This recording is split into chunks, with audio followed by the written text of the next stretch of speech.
Berjumpa kembali dalam program 5 menit bersama dengan kasih Tuhan.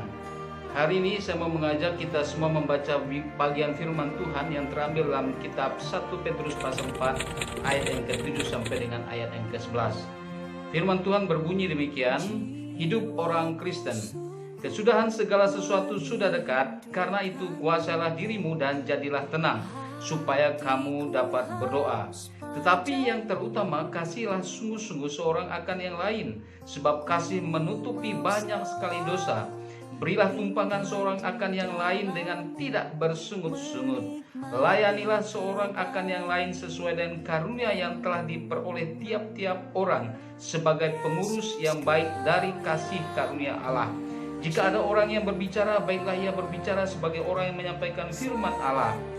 Jika ada orang yang melayani, baiklah ia melakukannya dengan kekuatan yang dianugerahkan Allah, supaya Allah dimuliakan dalam segala sesuatu karena Yesus Kristus. Ialah yang punya kemuliaan dan kuasa sampai selama-lamanya.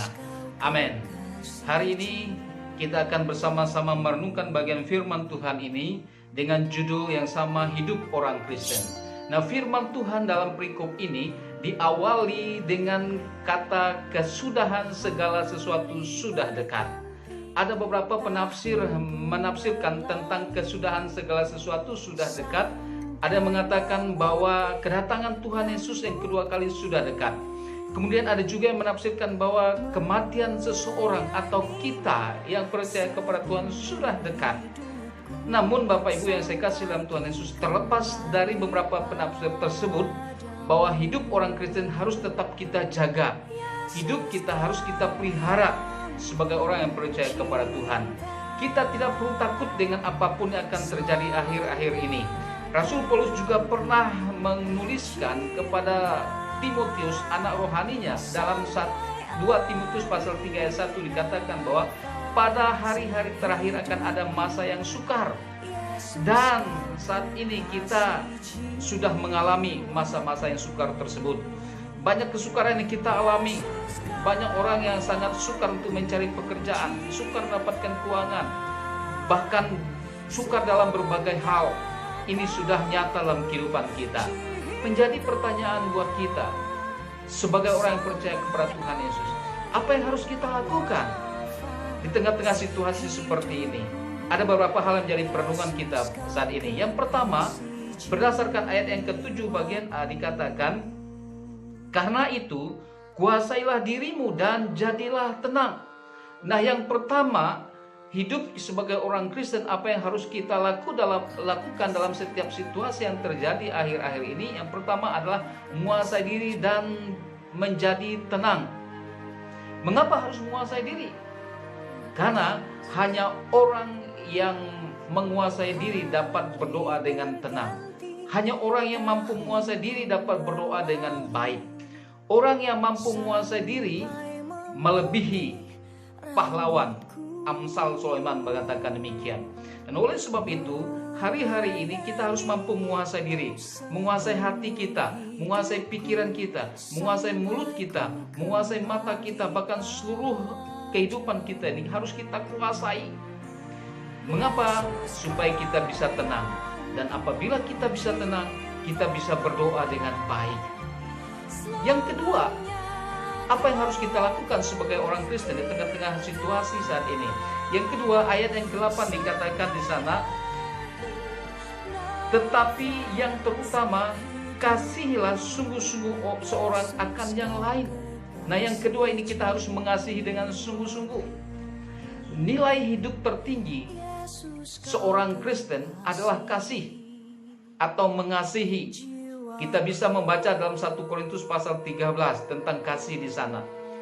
Yesus Kristus telah menunjukkan kasih-Nya kepada kita dan Dia telah memberikan contoh bagaimana Dia mengasihi kita, orang yang berdosa bahkan rela mati di salib untuk menebus dosa dan kesalahan kita. Itulah bukti kasih Tuhan dalam kehidupan kita. Nah, oleh sebab itu sebagai orang Kristen, orang pengikut Kristus yang percaya kepada Tuhan, kita juga wajib untuk mengasihi seorang akan yang lain dengan kasih yang sungguh-sungguh. Bukan pura-pura dan bukan dengan dibuat-buat, tetapi sungguh-sungguh menunjukkan kasih kita dengan perbuatan kita. Itu yang kedua. Kemudian yang ketiga, apa yang harus kita lakukan? Ayat yang ke-9, memberi tumpangan. Memberi tumpangan ini lebih menekankan pada saling menyembuhkan atau membebat. Banyak orang yang terluka hatinya karena berbagai masalah, kasih yang dingin, dan kita wajib untuk memberikan kekuatan, membebat hati mereka. Itu yang dimaksudkan dengan memberikan tumpangan, membebat hati teman-teman kita, saudara seiman kita yang terluka oleh karena berbagai masalah yang saat ini terjadi dalam kehidupan sehari-hari dan tidak akan bisa berakhir permasalahan ini. Sebagai orang yang percaya kepada Tuhan, kita harus bisa memberikan tumpangan atau membebat, menyembuhkan luka batin mereka dengan kata-kata yang menguatkan, dengan kata-kata yang membangun. Mungkin kita tidak bisa membantu mereka dengan keuangan kita, tetapi memberikan solusi yang tepat, memberikan jalan keluar yang terbaik, bahkan memberikan kata-kata yang menguatkan, menghibur mereka. Kita juga sudah memberikan tumpangan atau membebat hati mereka. Kemudian yang terakhir, ayat yang ke-10, hidup sesuai dengan panggilan. Semua orang percaya diperlengkapi oleh Allah untuk melayani sesuai dengan karunia rohani yang Tuhan berikan dalam kehidupan kita pribadi lepas pribadi. Ada orang yang punya karunia untuk melayani, ada karunia untuk berbicara, ada karunia untuk menguatkan, ada karunia untuk mendoakan, dan semuanya itu mari kita gunakan untuk hormat dan kemuliaan bagi nama Tuhan. Nah, inilah kehidupan kita sebagai orang Kristen dalam menghadapi hari-hari akhir, karena segala sesuatu sudah dekat. Mari Bapak Ibu yang saya kasih dalam Tuhan Yesus, kita renungkan firman Tuhan ini dan kita lakukan dalam kehidupan kita masing-masing. Terpujilah nama Tuhan kita Yesus Kristus. Salam.